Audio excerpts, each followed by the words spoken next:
everyone, today I wanted to talk to you about using edibles in the landscape in place of ornamentals.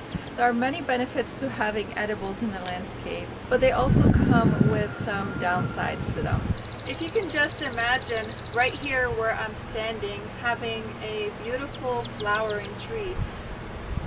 But this flowering tree can also be an edible tree. It can both provide you with beauty and with the benefits of having fruits right next to your doorstep. The plan over here is to put a dwarf nectarine tree that is not going to grow super big. It's going to provide us with a beautiful color in the spring with the flowers, and in the summer it's going to provide us with the beautiful fruits as well as they mature into the fall. And the fruits will both look beautiful, and they will also provide you with a nutritious and delicious food to bring home for you and your family. This nectarine tree that's going to be over here in this place has to be a dwarf tree. As you can see, there's a pathway right here next to me. So I don't want this tree to be super big, because if it's going to grow to a full mature size, not a dwarf size, then the roots are going to possibly just rip out this whole pathway. Some dwarf trees come on a dwarf rootstock, and some dwarf trees come on a regular rootstock, but the tree itself is the dwarf. So I want to look for a tree that's going to have a dwarf rootstock as well, so that it's not going to damage this pathway over here. Now this pathway right now is kind of torn, it's old and it's ugly. One day we will be replacing this whole pathway over here and the staircase because they are all torn up. But I'm planning for the future, because this tree, once planted, it's going to stay here. And this bed right here behind me that you can see on this side, I designed it last year with this curve over here, and I decided to now just expand it, make it more rounded, because the curve has changed over time, even though it has been only 1 year, but the grass just grows so vigorously. And this bed is fairly new. I would say I still haven't decided on what I want in there yet, so it's pretty empty at this point. I would like to have some roses to provide some beautiful scent and color, as well as the ability to use them for tea and for other uses, for all the different uses that they have. But the roses are also edible as well. Right here I was trying to plant a hedge of lavender. So some of it right here has already some of them have died already, and I believe that's because I do not have the right variety for our area. We live in zone 5, and lavender has to be pretty hardy. Lavender can also be used as an edible, and it's a beautiful flower. It has a beautiful scent, and it provides either just as it can give you a formal look or kind of a cottage look, whatever you are going for. But I want to be able to come out here and harvest all the lavender that I want. However, I'm going to be changing the position of the lavender. Right now it is here, and I have a lot of empty spots because some of it has died. This one over here is dead. I haven't cleaned them up yet. I will get to that. But I'm going to be putting them at the bottom of the bed to create a straight hedge, and over here I might come with either some willow shrubs or with something that's a shrub that is either evergreen, like a small boxwood that keeps its shape, or a shrub that just stays a little bit short that's going to hedge this whole area. Edibles can come in all sorts of forms. You can use some perennials as edibles and ornamentals.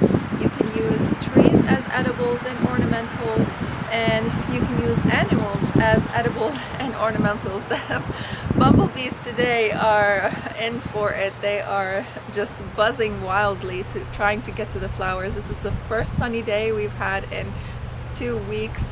It's been raining straight for 2 weeks, so I apologize for all the noise that's around me. Everyone is mowing their lawn today, and it's going to be this way for the whole day. So we're just going to go with it. I don't know where I was going, but I just want to go back to the lavender again. And I'm going to be getting a different variety of lavender or starting it from seed. I'm thinking about the Munstead lavender. I believe that might be more hardy to our area. These lavenders I just started from a store-bought lavender from the grocery store. I found a lavender plant and a couple of them, planted them in here, and I just started propagating them. And I did a video on that actually this past fall, and I can link it for you guys in the description box below. But unfortunately my cuttings this year did not do very well. Just it was my fault. I took them to a place that they should not have been. I took them from a place where they were happy and doing well, and then I just completely changed their environment. But anyways, lavender again is a great plant for medicinal properties that it can offer. You can use it as tea, and also you can use it to flavor your food. Tulips, if you didn't know, tulips are also edible. My daughter was actually telling me about a story she was reading about some people that were in Poland during a very difficult time in their land where they had some famine going on. They were making tulip soup and tulip salad. I don't plant my tulips to eat them, but they are edible, so that's another benefit to them. However, the nectarine tree that's going to be right here is going to be edible, and it's going to provide me with some pink blooming flowers around this time of the year or mid to late spring. So other than this tree, I also have lined this area over there. So if you look over there, I have a whole bunch of fruit trees, and I'm going to be adding some more fruit trees throughout that entire hill all across the line. So it's going to line the whole hill up that way, and those are going to provide me with some beautiful color, some beautiful structure to the side of the hill, and also they're going to provide us with beautiful organic fruits.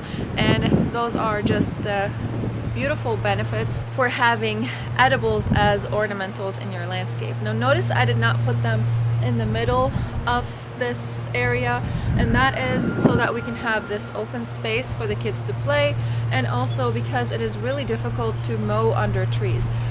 One day this whole area all under the trees is going to be mulched, and I'm also going to create some beautiful hedging around them. I'm going to have access in and out from both sides of around the trees. So if I am at the tree over here where I'm standing, I'll have an opening on this side and an opening on this side, so that we can access the trees easily, prune them and harvest them. And they're just going to have a big space around them that's empty. But between each tree, so if I'm a tree right here and I have another tree, let's say over here, between them I'm going to have some plantings, some flowers, both for beauty and for providing this edible ornamental benefit. I'm going to be hedging the whole area up to that rock over there at the end of the hill. If you can see it at the beginning of the hill, where the hill starts to slope up, that's going to all one day be hedged with lavender. And I'm not sure what the other hedge is going to be on this side. It could be some boxwoods that just stay small because I don't want to be hedging everything, or some other type of shrub. It doesn't have to be necessarily evergreen, but having something evergreen in that area is going to be nice, because this area, as you can see behind me, doesn't have a lot of evergreens in it, and maybe having an evergreen hedge on this side is going to add some structure to this garden and make it more beautiful. Our lawn is left natural, and that's because we want it this way. We have bees, and we want the ability for our bees to harvest as much nectar as they can from our property. So we allow weeds like violas and dandelions, and we do have creeping Charlie in here. We try to keep it out of our beds, but the lawn is just left to be natural. One day I will also be adding to this lawn some small flowering bulbs, like maybe some crocus or something of the sort, because that's going to provide some early blooms for the bees to forage, and also it's going to just provide some early blooms for us to enjoy. Now I want to talk about the downside of having edibles as ornamentals in your landscape. As you can see here, we have this beautiful PVC piping around this tree. This is a joke, it's not beautiful. It's absolutely hideous, but the reason why we have it here is because the deer kept coming and eating our trees, and they would not have the chance to grow. So we wanted to make sure that the trees have the chance to grow before the deer come and munch on them. One day I would like to have some wooden posts, maybe that would look more natural and less ugly, and just maybe wrap some twine around them during the season where the deer are ravenous, which is usually around spring and fall, the fall season. Both of these seasons is the time when the deer would come and just destroy our small trees.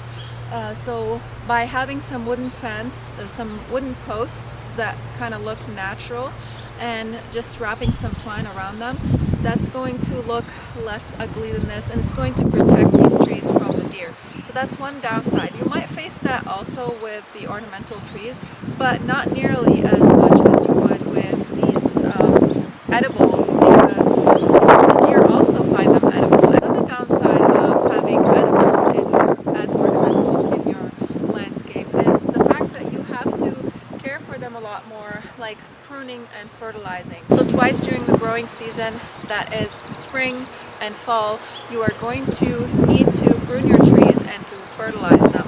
You don't necessarily need to fertilize them twice, but you have to fertilize them early in the spring. And right now I'm going to take this PVC piping down so that I can have easy access to the tree and prune it and fertilize it.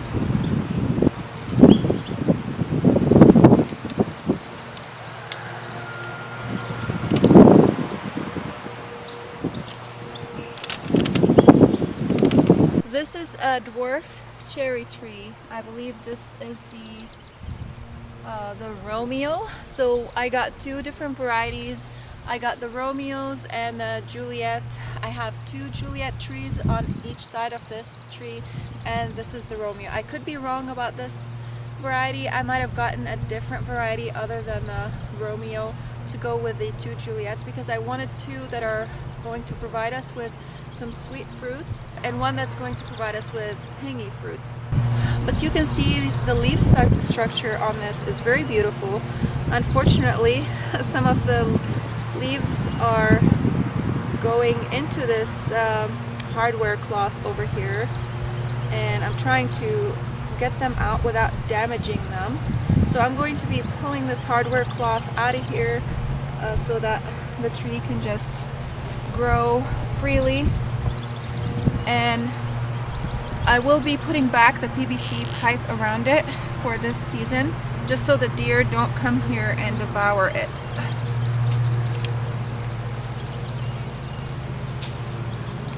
Until I can get some wooden posts and some twine to put around it. I also have a tomato cage around it. I'm not sure why I had this, but you can see this tree is fortified against the deer, and I'm trying to not break it while I pull this out.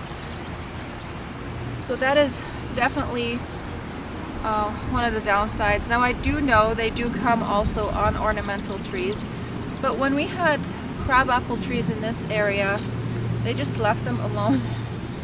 They were not interested in those at all. Okay. And I'm just going to pull this up around it like that. This whole area is also going to be mulched, and now I'm going to put some fertilizer around it before I prune it.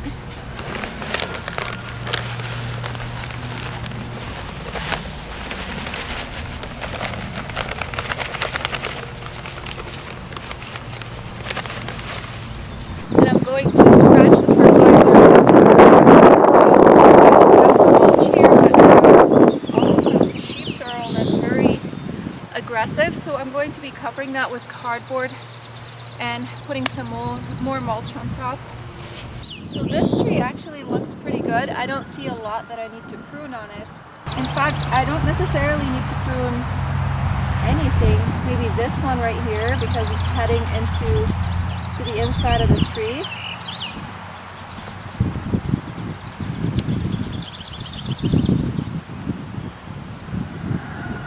So this branch right here has to go, unfortunately. Although it's really healthy, it has to go.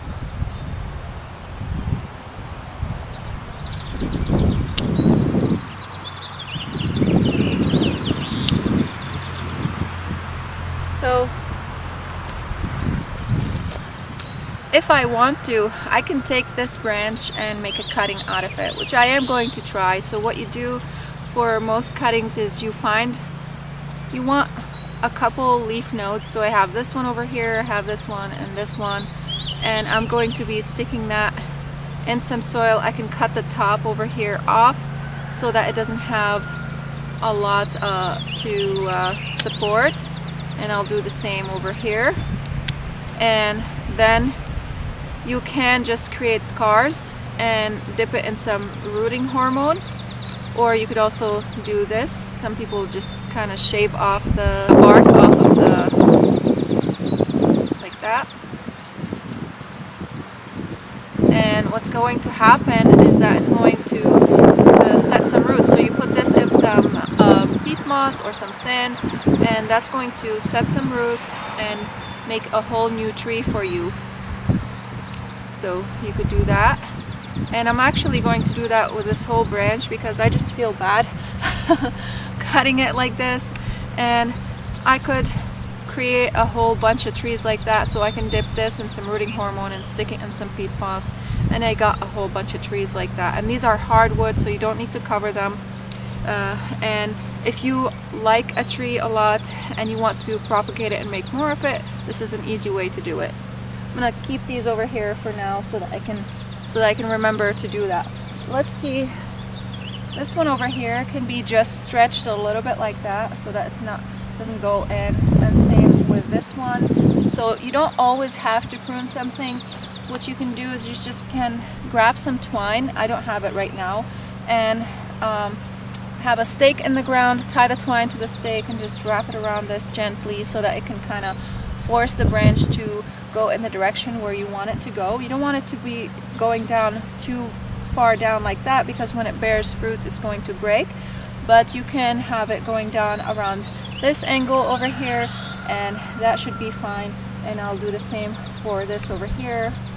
This one right here also can be trained to go in that direction.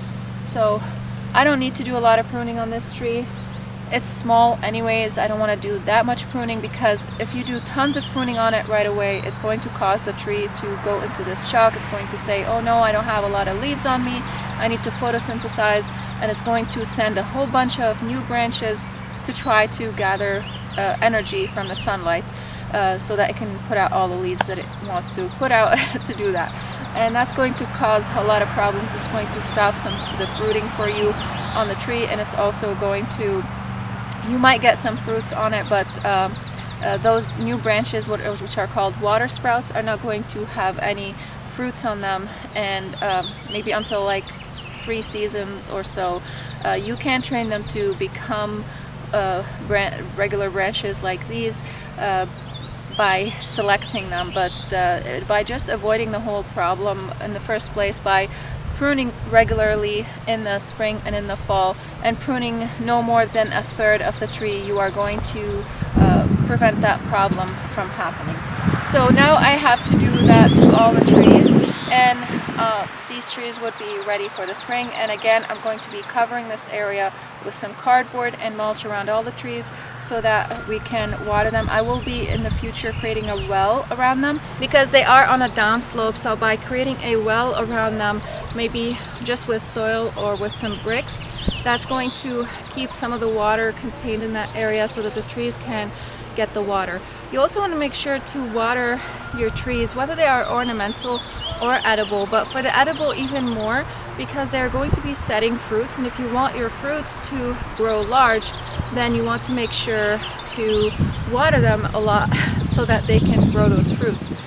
Another downside to having edibles as ornamentals is that you are going to have to spray them regularly as well in the spring to make sure that the bugs don't get to them, because if you are planting them so that you can harvest off of them, you want to make sure that that fruit is going to be healthy for you and not be loaded with insects.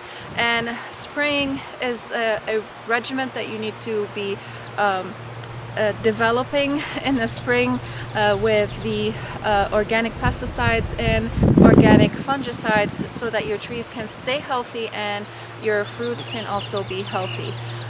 So those are the downsides of having edibles as ornamentals in your landscape, but the benefits of them are, in my opinion, they are surmountable to the downsides that they have. I would rather prune my trees and fertilize them and